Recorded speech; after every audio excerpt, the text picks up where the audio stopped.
लघु मानव की महत्ता का प्रतिपादन कवि इनमें से कौन करता है? तो विजय देवनारायण शाही। मैंने पहले ही कहा था कि विजय देवनारायण शाही लघु मानव यानी कि जो सामान्य मानव, जिसको हम लोकतंत्र की भाषा में कहूँ तो हर आदमी के वोट की कीमत बराबर है, चाहे वो प्रधानमंत्री हो, चाहे वो राष्ट्रपति हो, चाहे वो डीएसपी हो, चाहे वो मुख्यमंत्री हो, चाहे कोई सा भी बड़ा अफसर हो, और एक सामान्य जो मजदूरी करने वाला मजदूर है, उन दोनों की कीमत उस वोट के मामले में बराबर है। तो ये वही लघु मानव है जो सामान्य इंसान है। और उसी की बात शाही अपनी आलोचना में भी करते हैं, अपनी कविता में भी करते हैं। और वो कहते हैं कि आधुनिक समय और समाज को समझने के लिए हमें इस लघु मानव की जो चेतना है, इसका जो विस्तार है, ये किस प्रकार से हमारी संस्कृति, हमारी इकोनॉमी, हमारी सामाजिकी, इन तमाम चीज़ों को संपूर्ण करने में इसकी क्या भूमिका है। हम ऑफिस लगा के बैठ गए, उसकी सफाई करने वाला कौन है? हम बड़ी फैक्ट्री खोल के बैठ गए, उसमें काम करने वाले लोग कौन हैं? हमारे लिए खाना बनाने वाले लोग कौन हैं? हमारे लिए झाड़ू लगाने वाले लोग कौन हैं?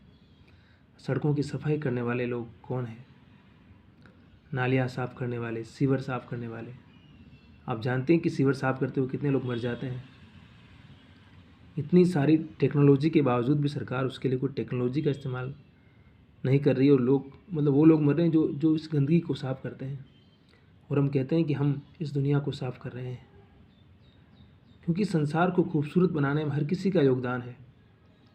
इसलिए हमें इस प्रकार का कोई घमंड नहीं पालना है कि हम ही सब कुछ कर रहे हैं, और अगर हम इस धरती पर नहीं होंगे तो दुनिया नहीं चलेगी।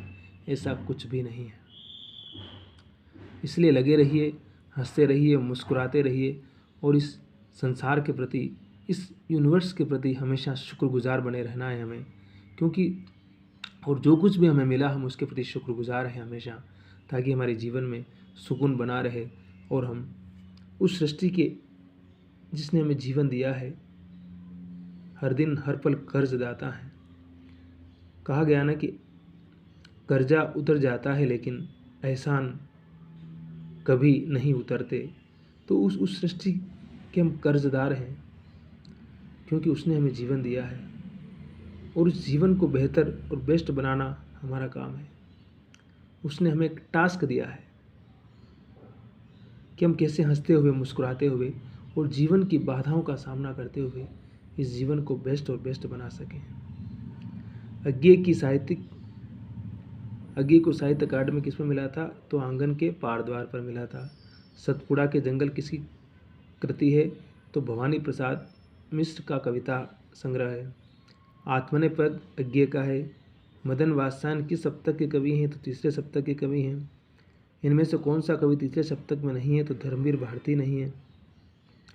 कठोपनिषद के नचिकेता प्रसंग पर आधारित काव्य कौन सा है? तो आत्मजयी है। तो आत्मजयी किसकी है? कुंवर नारायण की है। जो हमारा प्राचीन ग्रंथ है ना कठोपनिषद, उसमें एक नायक आते, एक कैरेक्टर है नचिकेता, उसी के जीवन को केंद्र में रख कर के इन्होंने इस काव्यखंड को लिखा है। और इसमें वो जीवन मरण के प्रश्न और तमाम प्रश्नों, पाप पुण्य के तमाम सवालों को उठाते हैं। इनमें से निराला की व्यंग्यपरक कविता कौन सी है? तो कुकुरमुत्ता है। आपने कुकुरमुत्ता कविता पढ़ी होगी।